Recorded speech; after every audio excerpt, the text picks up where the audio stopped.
to this edition of Press Conference. I am your host, Jim DeLorenzo, the principal of Jim DeLorenzo Public Relations. You can find me online at jimdelorenzo.com. I have found that my career in public relations is my true vocation, telling the stories of my clients and colleagues in a compelling way to drive sales, membership, and awareness. If you have ever had any questions about the role public relations can play in your business or in your career, I would be happy to share my thoughts and experiences with you. Please feel free to contact me directly, either by email at jim@jhdenterprises.com or by cell phone or text message at 215-266-5943. You can also find me on Twitter, Facebook, Instagram, and LinkedIn. In my career, I've had the good fortune to meet many interesting people: authors, athletes, entrepreneurs, reporters, coaches, executives, editors, entertainers, and innovators.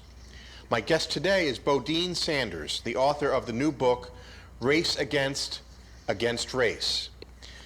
It's his memoir about transcending stereotypes through the foundation of sports. Bodine provides a unique perspective on building relationships with his teammates and classmates from different socio-economic backgrounds and races by reaching out, talking, and listening. It's the story of one young athlete's dream of playing college football and the racial divides that unfolded as he tried to fit in on a predominantly white campus. He slowly integrates into his new environment by staying positive and focusing on shared experiences like chasing dreams. While painting a picture of a student-athlete's campus life in the 1980s, Sanders aims to examine the issues of race through his own participation in college sports. Bodine transferred from Cheyney University, the oldest historically black college or university in America, to Villanova University, where he played football on a majority white team. He writes about diversity and inclusion in sports and the positive impact multiculturalism had on his personal relationships in college. In addition to his entrepreneurial efforts, Bodine is currently a board member of the Delaware County Press Club. Bo, it's great to have you on the show today. I really appreciate you taking the time with me. Bo and I go way back to the early 80s, mid 80s at Villanova University when I had just graduated and was working in the athletic department, and Bo was on the football team and working in the athletic department as well. And we've stayed in touch over the years, and I'm very pleased to see that the book has finally been published. I know it was a lot of hard work. Can you tell me a little bit more about what drove you to write this book? Well, thanks for having me, Jimmy. I appreciate it. It's great to see you again. And, you know, it's funny how when you look back on life situations and moments, you never think, it's hard to imagine something happening just from a small conversation. And someone that a name you will recognize is Bob Capone, who was an institution at Villanova. Bob Capone invited me down to Maryland for a lacrosse state championship. And that championship was for the youngest son of Howie Long. So we go down, we go to the event, we're out in the parking lot tailgating, and Howie Long hears my story from Bob Capone. Okay. And Howie says to me, "Put it on paper. That's a great story." So it started from there many years ago, and from that moment, I would remember things, write it down, put it on paper, toss it in the back seat of my SUV, and then all of a sudden I had a whole bunch of ideas and thoughts that I said, "Wow, I guess maybe I can write a book." So that's how it first started. And I'll remind our viewers who may not know Howie Long, who's on Fox Sports now as a NFL commentator, got his start playing college football at Villanova University. He was recruited by the gentleman that Bo mentioned, Bob Capone. And he played college football at Villanova before he was drafted by the Oakland Raiders. And he's always kept in touch with his fellow alumni ever since then. And that's interesting that it would come from someone like Howie, who also had an interesting background as well. Certainly came from dire straits as far as his upbringing and his background. But what was it that what was the first thing you started working on when you had the idea for the book? When Howie said to you, you should write all that down, you need to tell your story. What was the first part of the story that you put together? Well, the first part of the idea was to write about my experience attending the oldest HBCU and then transferring to Villanova. And Villanova being a affluent, on the main line, Catholic, Irish, Italian university. And the differences, right? But then when Colin Kaepernick took a knee, and that message became more of a political conversation, and I would hear folks in the media say, we need to have the race conversation. Right. And if I was driving in my vehicle or if I'd be sitting in my living room, I'd yell at the radio or throw something at the TV and say, hold on, athletes on a diverse team, whatever type of sport it is, if they have diversity on their team, Mother Nature makes it where you're going to have that race conversation. It's just, it's bound to happen. It could be, the conversation could start around food or clothes or music or movies. It could start for any reason, right? So once that happened, then I began to tailor my manuscript to be a binary narrative about sports and about diversity and inclusion, and it hit home. In reading your book, Bo, and I was very pleased to read it, and was also very pleased that you mentioned me, I think, 2 times within the book, and you didn't disparage me in any way, so I appreciate that. In reading the book, I was taken by how well told your stories are, and also I was taken with the fact that when I finished the book, I wanted more. And I think we've had this conversation in the last week or so about what your goals are, but really this book becomes part of a series of books, does it not? It does. So I will follow up with the memoir with 2 more books. And the next one will be about coaches and coaches within the diversity and inclusion space. And then the third one will be the media that covers sports and covers the athletes in that diversity and inclusion space. So it all, it's part of the fabric. It's all entwined. It all works together, and it's part of the sports industry. So that is the plan. And the idea of diversity and inclusion in sports is a compelling one, and I think that for people who, as you said, we're always being told by talking heads on television, we need to have a conversation about this, we need to have a conversation about that. And I think one of the things that you mentioned along the way here, Bo, is that you can't really have a conversation if you don't know that person to begin with. And I think that that's one of the things you're aiming for in telling your story, is showing how people need to know each other before they can even have that conversation. Yeah, it's part of what I say is the low-hanging fruit. I'll use an example. Emmanuel Ocho is a sports host on television, also on Fox, and he recently released a book, and the title of his book is The Uncomfortable Conversation with a Black Man. And I'm not pushing back or beating up his book.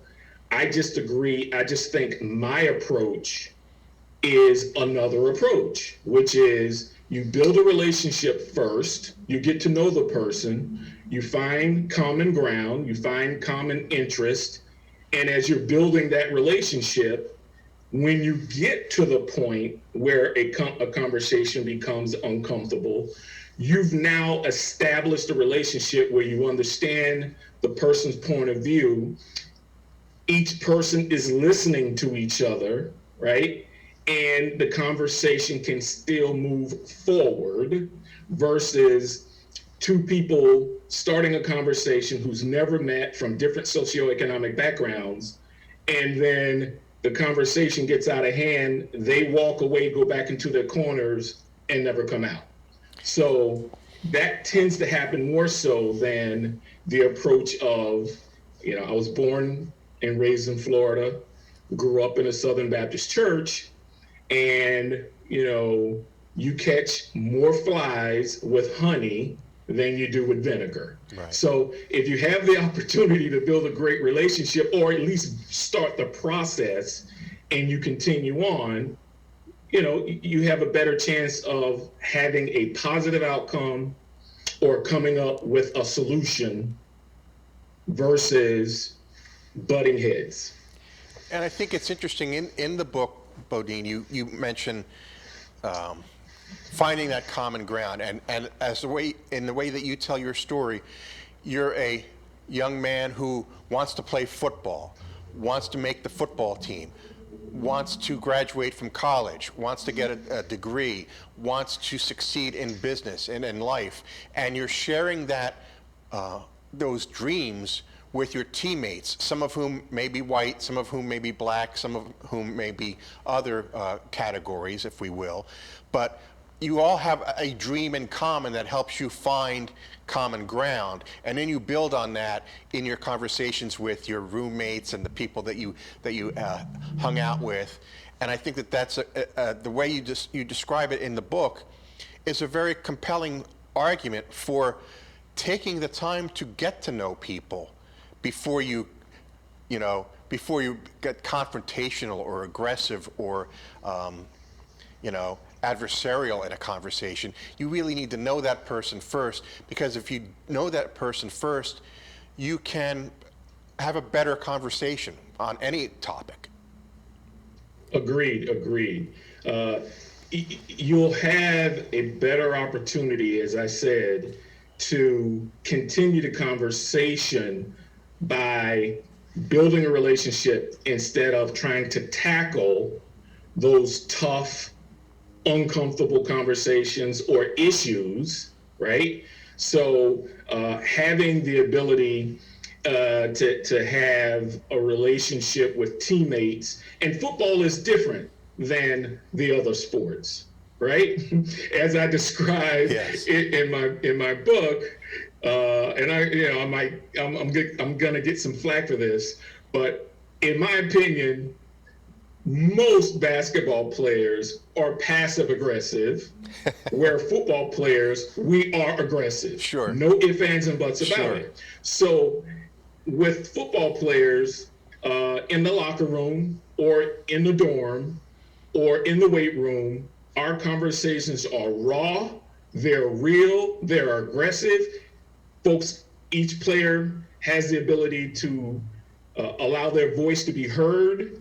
And so, there's no holds barred, right? There's no holding back. So when you have that kind of ability to speak your mind, the points are definitely made. You understand where your teammate is coming from, because we don't have a lot of time to beat around the bush. Sure. We've got things to do, and it requires focus, right? So we like to get things, nip it in the bud. You might call it policing ourselves before the coaches get involved. Right. And that way we can focus on what we need to do in terms of learning the playbook, practicing, and giving ourselves an opportunity to beat the next team, because it is a physical sport, Sure. right? And you can be hurt. So we tend to, our conversations tend to be different based on my experience and being friends with other athletes at that time. Our conversations tend to be different. Sure. Well, I want to continue my conversation with Bodine Sanders and his new book, Racing Against Race. We're going to take a quick break for some commercial messages, but we'll be right back.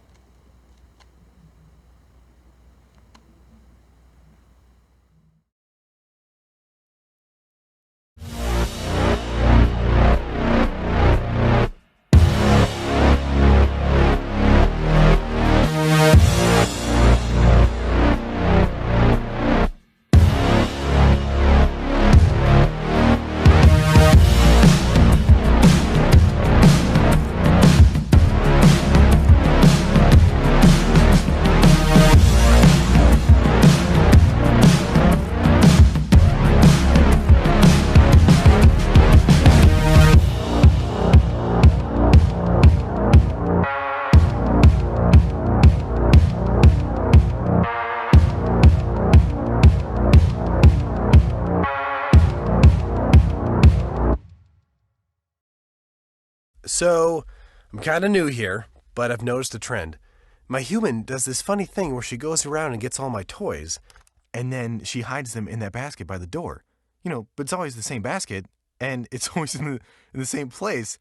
And then she acts so surprised when I find them, but, she's putting them in the same basket. Again. It's like, hello, that's where you put it last time. You were the worst at hide and go seek.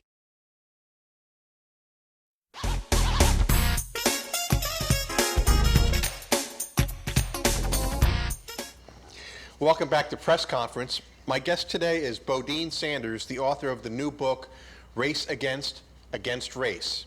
And we've been talking about the book and his philosophy within the book about diversity and inclusion through sports and having conversations with people that you have a relationship already. And in this case, we've been talking about his teammates on the Villanova University football team back in the day, and other teams at Villanova that he was meeting, and players and athletes and coaches and teachers. And as you mentioned in the book, and you're coming from, you went to Cheyney University because you had a high school friend who was going to play football at Cheyney. He said to you, you should probably come up here with me. You got started in the second semester of that year at Cheyney University, coming up from Florida to the Great White North here and the woods out in Cheyney, and it was quite an adjustment for you, as I recall. Is that correct? Oh, it was definitely an adjustment. Not only did I have to migrate, and I used that parallel of migration Sure. from the south to the north to kind of piggyback off the Great Migration and to talk a little bit about that history and why folks of color migrated from the south to the north. So I had to get used to the differences in regions. I had to get used to the difference in weather. And if you remember, when I was in school, I couldn't stand the cold. Yes, I do remember. And we had some pretty bad winters while you were in school at Villanova. I do remember that very well. We had some very big snowstorms in that period of time. Yeah, and so it was a learning process all the way around, not just from the weather perspective, from the social perspective, from the regional perspective, and then obviously, and I absolutely loved Cheyney University. My high school teammate Reggie Northrup ended up being an all-conference player there. But the reason I left Cheyney for Villanova is because Cheyney was a Division II school in football, and Villanova was bringing its program back after it dropped it for 3 years as a Division I AA. And my dream as a kid was always to play Division I football. I mean, obviously I grew up liking the Florida Gators and Auburn and South Carolina and all the teams in the SEC, because that was the part of the country I grew up in. But when that opportunity to transfer to Villanova came about, I couldn't turn it down. I jumped at it. And I think one of the other things that you just kind of mentioned in mentioning Auburn as one of the teams you followed, you had the opportunity, once you got to Villanova, of encountering some of the professional athletes in Philadelphia that you may have been watching as a younger man, and actually having interactions with them and meeting them and becoming friendly with the likes of Charles Barkley or Julius Erving, when you might not have had that opportunity when you were at Cheyney, but because you were closer to the city of Philadelphia and you were in a more perhaps affluent area, that gave you a greater opportunity to meet some of these people and to kind of see what they were doing, how they were living, how they were adjusting, and to kind of use them as mentors for yourself. Absolutely. I had an opportunity to finally meet Charles Barkley. We called him CB1 because of one of my classmates, nicknamed CB, Connolly Brown, who's on the basketball team. So when we started hanging out with Charles, most of the guys in our crew called them CB1s to separate the two, but it was Ed Pinckney and I, during the summer after the championship. Ed was preparing to fly to Phoenix, where he got drafted for his NBA career. No one was in a gym. A young kid who hung around the campus a lot, who I thought was either related to one of the administrators or maybe a coach. This young kid, Shorty G was his nickname, invited us to go to St. Joe's for a pickup game because there was no one around in the Villanova gym. So we get to St. Joe's, the kid gets us in the gym, and who's there? Charles Barkley and Sedale 3. And so we ended up playing a 2-on-2 pickup game, Villanova versus the 76ers. Of course they won. Sure. But it was a win for Ed, Easy Ed Pinckney, because he got an opportunity to go one-on-one battle with Charles, who was, and I don't know this, you may remember, I don't know if Charles was Rookie of the Year, but Charles had established himself as the new blood in the NBA. Yep. So, and plus, they had a previous experience playing each other, Villanova versus Auburn. Right, in the NCAA in my tournament. hometown, the Jacksonville Christmas tournament the previous year. So that's how I met Charles. And then I had an opportunity to meet Mr. Irving and his family, got an opportunity to more or less be a good friend of the family. And so if Mr. Irving or Mrs. Irving, turquoise at the time, needed me to jog down the street to watch the kids while they ran a couple of errands, I would do that. And I got a chance to see up close the relationship that Mr. Irving had with Bobby Jones. Okay. And Former that player for the 76ers. That helped me see that two athletes, although pros, of different race, had more than just a common goal of winning basketball games. I saw their relationship off the court. They absolutely, generally cared about each other, respected each other, and I could see it from my perspective, being in that space. Sure. And so that helped me when it was time to give my white teammates the same level of respect I gave my black teammates. And that helped me because, again, I was coming from the South. I never had any team from junior high, senior high, and then at Cheyney. I had all black teammates, all black coaches. Sure. So I was lacking in diversity by the time I got to Villanova. So it was always a learning process. And even though we all joked amongst ourselves and with others about Villanova being a predominantly white institution, as I think you refer to it in the book, we were exposed to a lot of different things, which was if you were interested and you were interested and open to opportunities, you found a lot of ways to learn more about the world around you. There were others who didn't have that kind of open-mindedness, but you and I had talked about things along the way. But I think that there were so many opportunities that we had to open ourselves up to take advantage of them. And as you describe it with meetings, people like Barkley or Irving or Bobby Jones and others, you get a chance to see how they operate in the world, how they maneuver, how they think, how they act, how they talk. And it's a great way to kind of find a role model or a potential mentor or just somebody that you can observe and say, I want to be like that, or I don't want to be like that. Correct. And one of the things I absolutely wanted to do and convey in my manuscript that became the memoir is I wanted folks who might find it hard to put themselves in someone else's shoes, because it can be difficult. Sure. If you're one of our white brothers and sisters with a good heart, it still may be difficult to put yourself in a person of color's shoes.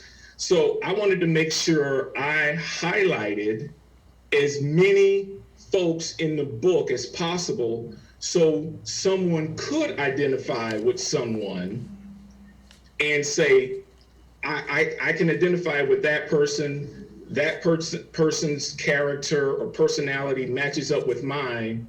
And then they can say, hey, if that person, be an administrator, Gene Fazio from financial aid, Bob Lambert, Don DeCarlo, Terry Sousa. I mean, there's Jimmy DeLorenzo. I mean, there are tons of folks that I mentioned in the book where other folks can say, hey, I may not be able to identify with Bodine, but I can identify with that person. And then that's the start of the opportunity for folks to say, hey, I can do more to help regarding the diversity and inclusion movement, initiatives, so forth. Well, Bo, I really appreciate you taking the time with me to talk a little bit about the book and about your experiences.